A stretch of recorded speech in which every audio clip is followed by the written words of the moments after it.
ഇന്ന് ആനക്കലിയിൽ പൊലിഞ്ഞത് 2 ജീവനുകളാണ്. കാട്ടാനകളല്ല, നാട്ടാനകളാണ് വില്ലൻ. അങ്കമാലി കിടങ്ങൂരിൽ ക്ഷേത്രത്തിലെത്തിച്ച ആനയുടെ ചവിട്ടേറ്റ് കൊല്ലപ്പെട്ടത് കൊല്ലം സ്വദേശി വിഷ്ണു. പാപ്പാൻ ഗുരുതര പരിക്കുകളോടെ ചികിത്സയിലാണ്. പരാക്രമം തുടർന്ന ആനയെ മയക്കുവെടി വെച്ചാണ് തളച്ചത്.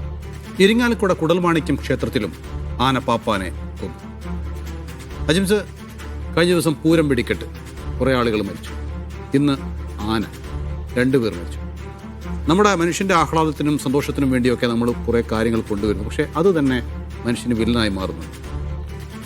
ഇത് പറയുന്നതിന് മുമ്പ് നമ്മൾ അതിനൊരു ജാമ്യം എടുക്കണം. ഈ പറയുന്നത് ഏതെങ്കിലും മതവിശ്വാസത്തിനോ ആചാരത്തിനോ എതിരല്ല, എതിരായിട്ട് പറയുന്നതല്ല. ഒരു കാര്യം മനസ്സിലാക്കേണ്ടത്, ആന എന്നത് വന്യജീവിയാണ്.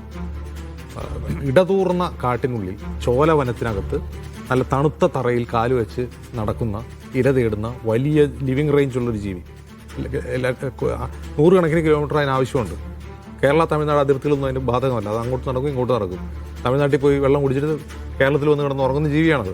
സമൂഹ ജീവിയാണ്. സാമൂഹിക ജീവി കൂടിയാണ്. അതിനെ നമ്മൾ കെണി വെച്ച് പിടിച്ച് നാട്ടിൽ കൊണ്ടുവന്ന് ഇത്രയും ചൂടുള്ള ടാർട്ടർ റോട്ടിൽ ഈ മീനവേനലിൽ നട്ടുച്ചയ്ക്ക് നിർത്തി കഴിഞ്ഞാൽ അതിനെന്ത് സംഭവിക്കുമെന്ന് അറിയാൻ റോക്കറ്റ് സയൻസിനൊന്നും ആവശ്യമില്ല.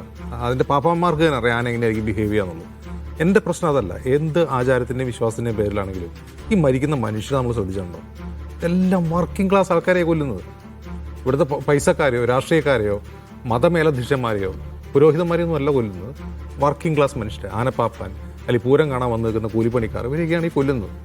അപ്പോൾ ഒന്നാലോചിക്കും, മരിക്കുന്ന മനുഷ്യർ ആരാണെന്ന് കൂടി ഒരു ബാധകമുണ്ടല്ലോ. എന്തിനു വേണ്ടിയാണ് മനുഷ്യർ കൊല്ലപ്പെടുന്നത്? ഈ ആന എന്ത് തെറ്റിയതിട്ടാണ്? ആനയുടെ കാര്യമുണ്ടല്ലോ. അപ്പോൾ ഒന്ന് ആലോചിച്ച് നോക്കുക. കേന്ദ്രത്തിലൊരു വലിയ നേതാവുണ്ടായിരുന്നു, മനേകാ ഗാന്ധി എന്നാണ് പേര്. ഏതെങ്കിലും സ്ഥലത്ത് ആനയൊക്കെ ചത്തു കഴിഞ്ഞാൽ വലിയ വിവാദവും കുഴപ്പമൊക്കെ ഉണ്ടാക്കുന്ന ആളാണ്. പട്ടിയെത്താൻ അവർക്കൊന്നും ഇതൊന്നും ഒരു പ്രശ്നമല്ല. ആനയെ കെട്ടിയെഴുന്നള്ളിക്കുന്ന ഒരു പ്രശ്നമല്ല. ഈ ആന മനുഷ്യന്മാരെ കൊല്ലുന്നത് പ്രശ്നമല്ല. അപ്പോൾ ഇന്ത്യ മുഴുവൻ ഹിന്ദു ഖത്തരേമേ ഹേ എന്നുള്ളതാണല്ലോ സംഘപരിവാറിൻ്റെ പ്രധാനപ്പെട്ട മുദ്രാവാക്യം. ഹിന്ദുക്കൾ അപകടത്തിലാണ്. ഇവിടെ കൊല്ലപ്പെടുന്ന ഹിന്ദുക്കളല്ലേ? അതിലാർക്കും വേദനയില്ലേ? അതിൽ സംഘപരിവാറിന് വിഷമമില്ലേ? കേന്ദ്രം ഭരിക്കുന്ന BJPക്ക് വിഷമമില്ലേ? മനുഷ്യന്മാർക്ക് വിഷമമില്ലേ? ഈ മനുഷ്യർ എന്തിനു വേണ്ടിയാണ് കൊല്ലപ്പെടുന്നത് എന്നെങ്കിലും ആലോചിച്ചുകൂടെ? അപ്പോൾ ആചാരവും വിശ്വാസമൊക്കെ സംരക്ഷിക്കുക. ഈ പാവം മൃഗങ്ങളെയും ഈ കൊല്ലപ്പെടുന്ന മനുഷ്യരെയും ഒന്ന് ഓർക്കുക. പോളിസിയിൽ മാറ്റം വരുത്തുക. ഇത് ഈ ആചാരങ്ങൾ പോളിസി കൃത്യമായി പാലിച്ചുകൊണ്ട്, നിയമങ്ങളും ചട്ടങ്ങളും പാലിച്ചുകൊണ്ട് തന്നെ നടത്താം. ആ ചട്ടങ്ങൾ ലംഘിക്കുമ്പോഴാണ് ഈ സംഭവങ്ങൾ ഉണ്ടാകുന്നത്. ആന നല്ല അവസ്ഥയിലാണോ എന്ന് പരിശോധിക്കാതെ അതിനെ എഴുന്നള്ളിക്കുമ്പോഴാണല്ലോ ഈ പ്രശ്നം ഉണ്ടാകുന്നത്. അതും ഈ കാലാവസ്ഥ ഈ എഴുന്നള്ളത്തിന് അനുയോജ്യമാണോ? അതിനെന്ത് മരുന്നാണ് വേണ്ടത്? എന്താണ് അതിൻ്റെ ഒരു പ്രതിവിധി എന്ന് ആലോചിക്കാതെ ചെയ്യുമ്പോഴാണ് ആന ഇടയുന്നത്. അപ്പോൾ ഈ ചട്ടങ്ങളും നിയമങ്ങളൊക്കെ പാലിച്ചുകൊണ്ട് വിശ്വാസങ്ങളും ആചാരങ്ങളും നടത്തുക. മനുഷ്യജീവനും വിലയുണ്ട്, ആനയുടെ ജീവിതത്തിനും വിലയുണ്ട്. സാജു, ഈ നേരത്തെ അജിംസ് പറഞ്ഞ പോലെ ആന ഒരു വന്യമൃഗമാണ് എന്ന് പറയാം നമുക്ക്. പക്ഷേ നമ്മൾ ശരിക്കും ആനയെ ഇണക്കുകയല്ല ചെയ്യുന്നത്. അതിനെ ചെയ്യുന്നത് മെരുക്കുകയാണ് ചെയ്യുന്നത്.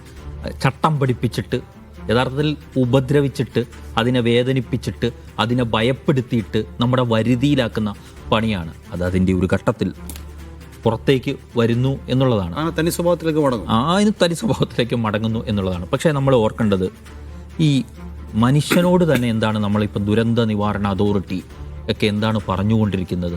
നിങ്ങൾ രാവിലെ 11 മുതൽ 3 മണി വരെയുള്ള സമയത്ത് ഈ വെയിൽ കായരുത്, അത് കൊള്ളരുത് എന്നൊക്കെയാണ്. അപ്പോൾ ഇത്രയും വലിയൊരു ജീവിയാണ് ആന. അതിൻ്റെ ദേഹത്ത് ഇതൊക്കെ വന്ന് കൊള്ളുമ്പോൾ മനുഷ്യന് പൊള്ളുന്നില്ല. ആനകളെ ഇങ്ങനെ നിരത്തി നിർത്തുന്നതിനെക്കുറിച്ച് വാചാലരാകുന്ന ആനപ്രേമികൾക്കാണ് യഥാർത്ഥത്തിൽ മതമിളകിയിട്ട് അവരാണ് ഓടിക്കൊണ്ടിരിക്കുന്നത് എന്ന് നമ്മൾ പറയേണ്ടിയിരിക്കുന്നുണ്ട്. ഈ ആഘോഷത്തിൻ്റെ പേരിൽ നമ്മളെല്ലാത്തിനെയും വിശുദ്ധവൽക്കരിക്കപ്പെട്ടിട്ട് ആ പാവൻ ജീവിയുടെ നിലവിളി പോലും കേൾക്കാതെ പോവുകയാണ് എന്നുള്ളതാണ് വസ്തുത. ഈ ചൂടുള്ള സമയത്ത് എഴുന്നള്ളിപ്പിക്കുന്നതിന് മാത്രമല്ലെന്നേ തടസ്സം യഥാർത്ഥത്തിൽ വേണ്ടത്. ആ സമയത്ത് അതിനെ ലോറിയിൽ കയറ്റി കൊണ്ടുപോകുന്നത് അടക്കമുള്ള കാര്യങ്ങൾ നമ്മൾ തടയപ്പെടേണ്ടതാണ്. ഈ രാജ്യത്ത് നാട്ടാന പരിപാലന ചട്ടങ്ങൾ എന്ന് പറയുന്നൊരു സാധനമുണ്ട്. യഥാർത്ഥത്തിൽ സമ്മർദ്ദങ്ങളൊക്കെ വന്നു കഴിഞ്ഞപ്പോൾ ആനയെ എങ്ങനെ പീഡിപ്പിക്കാം എന്നതിനെ ലളിത യുക്തികൾ ആ നിയമം തന്നെ ഉപയോഗിച്ചുകൊണ്ട് നടപ്പാക്കി കൊടുക്കുകയാണ് അധികാരികൾ അടക്കം എന്നുള്ളതാണ് വസ്തുത. അതുകൊണ്ട് തന്നെ ഈ തീഷ്ണമായ ഉഷ്ണകാലത്ത് ആനകളെ കൊടിയ പീഡനങ്ങൾക്ക് നമ്മൾ ഇരയാക്കാതെ മാറി നിൽക്കണം. കാരണം ഈ നാട്ടാന പരിപാലന ചട്ടങ്ങളെല്ലാം കാറ്റിൽ പറത്തി, ഇപ്പോൾ ഒരു ഉത്സവ സീസണുകളാണ് വരുന്നത്, ഇതിനെ കാറ്റിൽ പറത്തിക്കൊണ്ട് അവസരം മുതലാക്കാനുള്ള ആനയുടമകളും അവരുടെ ഏജന്റുമാരുമൊക്കെ ഇങ്ങനെ കാത്തു നിൽക്കുകയാണ്. ഇവിടെ ഇടപെടേണ്ട സമയത്ത് നമ്മുടെ അധികാരികൾ ഇടപെടണം എന്നുള്ളതാണ്. കാരണം ആനക്കച്ചവടം എന്നത് ഒരു വലിയ കമ്പോളമായി നിൽക്കുന്ന ഒരു രാജ്യമാണ് നമ്മുടേത് എന്നൊക്കെ ഇരിക്കെ അധികൃതർ കണ്ണു തുറക്കുക കൂടി വേണം എന്നുള്ളതാണ് വസ്തുത. പക്ഷെ അത് നമ്മൾ കുറ്റിങ്ങൽ വെടിക്കെട്ട് അപകടം ഉണ്ടായപ്പോൾ നമ്മളൊരു കമ്മീഷനെ വെച്ചു. ആ കമ്മീഷൻ ഒരുപാട് കാലം എടുത്ത് പഠിച്ച് ഒരു റിപ്പോർട്ട് തയ്യാറാക്കി സമർപ്പിച്ചു. പക്ഷേ അതേക്കുറിച്ചൊന്നും നടപ്പിലാക്കി. ഇപ്പോൾ പുതിയൊരു വെടിക്കെട്ട് അപകടം ഉണ്ടായി, പുതിയൊരു കമ്മീഷനെ വെച്ചിട്ട് മൂപ്പര് പഠിക്കാൻ തുടങ്ങുന്നുണ്ട്. അതുപോലെ ആനയുടെ കാര്യത്തിലും അങ്ങനെ തന്നെയാണ്. ഇതുപോലെ അപകടങ്ങളുണ്ടാവും, പഠിക്കും, പക്ഷേ ഒന്നും നടപ്പിലാക്കും. അല്ല, ഇത് പ്രധാനപ്പെട്ട കാര്യമാണ്. നമ്മുടെ സെക്യൂരിറ്റി ഇഷ്യൂസ് ഉണ്ടാകുന്ന സമയത്തെല്ലാം നമ്മൾ പഠിക്കുകയും നിയമം ഉണ്ടാക്കുകയും ആ നിയമത്തിനനുസരിച്ച് മുന്നോട്ട് പോവുകയും ചെയ്യില്ലേ? വെടിക്കെട്ട് എന്ന് പറയുന്ന സംഗതി നടത്തുമ്പോൾ വെടിക്കെട്ട് അപകടം ഉണ്ടാവാതിരിക്കാൻ എന്തൊക്കെ നിയമങ്ങൾ പാലിക്കണം, ആ നിയമങ്ങൾ പാലിക്കുക. റോഡ് അപകടങ്ങൾ ഉണ്ടാവാതിരിക്കാൻ റോഡിൽ എന്തൊക്കെ നിയമങ്ങൾ ഉണ്ടാവണമെന്ന് പാലിക്കുക. അവരുടെ ഉത്തരവാദിത്വം ഉള്ളതുപോലെ തന്നെയാണ് ആന അപകടം ഉണ്ടാക്കുന്ന ഒരു ജീവിയാണ്. മനുഷ്യനേക്കാൾ കരുത്തുള്ള ജീവിയാണ്. ആന ഇടഞ്ഞാൽ നമുക്ക് അപകടം ഉണ്ടാവും, നമ്മുടെ ജീവന് ഹാനി ഉണ്ടാവും.